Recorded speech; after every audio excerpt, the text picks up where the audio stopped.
கேட்டான். உண்மையை சொல்லுன்னு கேட்டான். வரது இறக்கையில் இருக்கிறது என்று உண்மையை சொன்னார் ஜடாயுராஜன். ஜடாயுராஜன் உண்மையை சொன்னார். மந்திரவாளை எடுத்து ஜடாயு மகாராஜனுடைய இறக்கைகளை வரது இறக்கையில் வெட்டி வீழ்த்தினார். வெட்டி வீழ்த்தினார் ராவணன். ராம் ராம் என்று குரல் எடுத்து கீழே விழுந்தார் ஜடாயு. சரி பார்த்த சீதாதேவி அம்மா என்ன அப்பா என்ன என் கணவர் உங்களை பார்க்கும் வரைக்கும் உங்கள் உடலில் உயிர் இருக்கட்டும் என்று வரம் கொடுத்தார். அம்மா நல்லவரம் கொடுத்தார்கள். அதுக்கப்புறம் சீதாதேவி அணிந்த நகைகளை எல்லாம் கலட்டினார். ஆமாண்ணா உடுத்திருந்த முந்தான சேலையை கிழித்து அதிலே நகையை வைத்து அதை ஒரு பொட்டலமாக கட்டி வேலை விட்டறிந்தார். கீழே விட்டிருந்தார்கள். அம்மா இறைவா ஈஸ்வரா இந்த நகையானது நல்லவர் கண்களுக்கு தெரிய வேண்டும். அந்த நல்லவரோட நாயகன் நட்பு கொண்டு இலங்கை மாநகர் வந்து ராவணனை அழித்து அவனே என்னை சிறை மீட்டு அயோத்தி மாநகர் அழைத்து செல்ல வேண்டும் இறைவா என்று நகையை கீழே விட்டறிந்தார். அந்த பொட்டலத்தை கீழே விட்டறிந்தார். நகையானது ரிஷிமுக பர்வதத்திலே பத்திரமாக இருக்கின்றது. அவண்ணா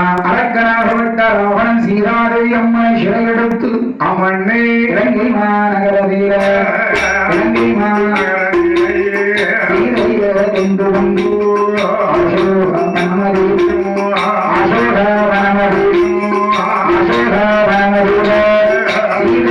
கொண்டு வந்து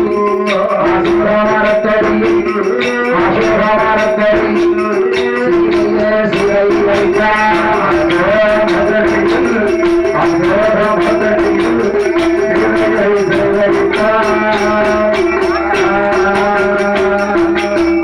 இலங்கை மாநகர் சீதாதேவி அம்மனை கொண்டு வந்து அசோகா மரத்திலே அசோகா மரத்தடியில் அன்னமனை சீதையை சிறை வைத்து நம்பி மகனாகப்பட்ட திரிசடையை தோழியாகவோ காவலாக அங்கே நியமித்து வைத்திருக்கிறார். தோழியாக வந்திருக்கிறார். அங்கே அப்படி இருக்கும் அதே நேரத்தில் ராமச்சந்திர பூபதி லட்சுமணன் 2 பேர்களும் என்னன்னு மாரிஷனுக்கு முக்தி மோட்சம் கொடுத்து விட்டு மீண்டும் திரும்பி வந்து பார்க்கிறார்.